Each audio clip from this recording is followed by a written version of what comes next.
Indeed, a very warm welcome back to the channel. In today's updates, well, there's some pretty groundbreaking news for Southwest that I think you're going to be very interested in hearing. British Airways are axing flights, and Air India are deploying their new flagship to another location, and that's where I'd like to begin. The Indian flag carrier, which features the next generation A350-900 now, is being deployed to a new key US market. From November 1, 2024, Air India will send the A350 to New York JFK from Delhi daily as part of plans to enhance its offering to the country. It doesn't stop there though. The carrier has also said that several months later, precisely on January 2 of 2025, its A350 will be deployed to Newark Liberty from Delhi as well. By early 2025, the US market will see a considerable change in the type of cabins used.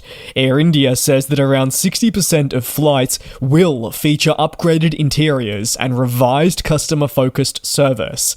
The A350 has very quickly become Air India's flagship and provides a glimpse into what ownership wants to roll out fleet-wide. This ownership took Air India back under its wing in a purchase from the Indian government that was a long time in the making and restored the faith in many of the flag carrier, but it needed to prove it first.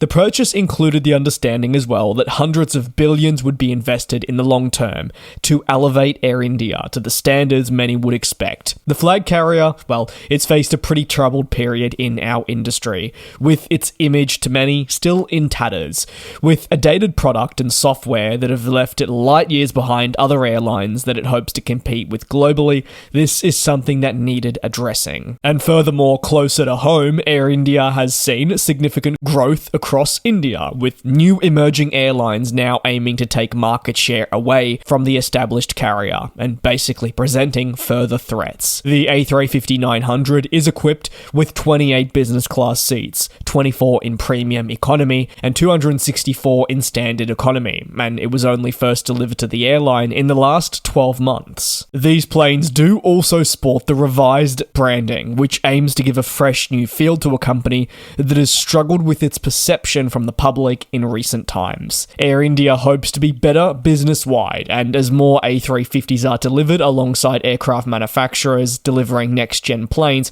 with refurbished interiors, it'll hope to continue deploying these new aircraft to more markets around the world, offering a taste of what's to come. I promised at the beginning of this video to take a look at Southwest, and my word, have they got some pretty big news. In fact, I to and froed about making this its own video, but they're entering a new era, and when I say major changes, I do truly mean them. As part of the changes, and after what they say, lengthy research, they're going to be moving towards assigned seating and offering premium seating across flights that it operates. This represents a step away from what Southwest has known for more than 50 years, an open seating model that has been a key part of its identity. However, Southwest says much has evolved since it first launched with an open seating model, and as more customers begin taking longer flights, there is an appetite for seat assignment. After they say thorough research led by key tests, they remain confident that this enhancement will meet expectations, but more importantly, it shouldn't compromise their operational efficiency. As part of the research, they say 86% of future and 80% of existing customers for the airline reported a preference for assigned seating over the open seat policy. In fact, Southwest went as far as stating that one of the core reasons that customers look towards competitors to book instead of them is the open seat policy, which I found fascinating. I would have imagined it would have been something else, but this is what Southwest is running with. They want to ensure that for the long term, they remain an attractive option. And you have to also factor in that the US is a highly competitive market. Southwest needs to remain at the forefront. One of the bigger changes also coming is they will offer premium seats with extended legroom in a portion of the cabin. After a thorough review, they believe that this change will benefit the in-flight experience for many. The specific configuration that will involve the added legroom on their aircraft has yet to be determined. With this in the design phase still, it will be revealed at a later date. However, the airline did say that it expects at least 1/3 of the seats across the fleet to have extended legroom, and this will align with what competitors are offering as well. Well, that's quite a substantial amount of seats that'll no doubt go at an elevated price point. However, for me, one of the largest changes comes in the form of red-eye flights that are now on sale. So, Southwest will move towards a 24-hour operation, aimed at enhancing the utilization of its key assets and maximizing capabilities. These red-eye flights are still some time away from commencing, actually on Valentine's Day in 2025, with 5 non-stop markets selected initially from the likes of Las Vegas, Los Angeles, and Phoenix. On to the final story, and British Airways has adjusted its flying west with the axing of one daily flight to Hong Kong. The South China Morning Post reported and then later confirmed by the airline that they would be removing their second daily flight to the market as part of an adjustment to the network. The change will come into effect on October 27th of this year. And moving forward, the airline is going to deploy a mix of 787 Dreamliner variants between its home and Hong Kong.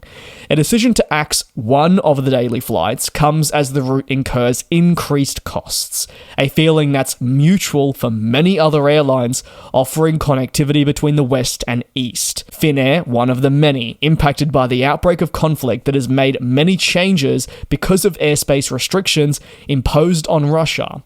These airspace restrictions have affected airlines' flight paths operating between Europe and Asia, therefore, in the most basic terms, adding flight time to the routes, sometimes up to 2 hours. This added time will obviously make journeys longer. That's a no-brainer. But this will have greater ramifications on the business, from your resources with rising workforce expenses, and also the knowledge that you need to set employees aside for these routes for longer. Furthermore, airlines have reported increased costs, not just because of the resources required, but also in terms of fuel, which has made these routes less favourable than they once were. British Airways' presence in Hong Kong used to be considerably higher, but not only do we have that tension in Ukraine, you've also got to remember we're still coming out from that global pandemic.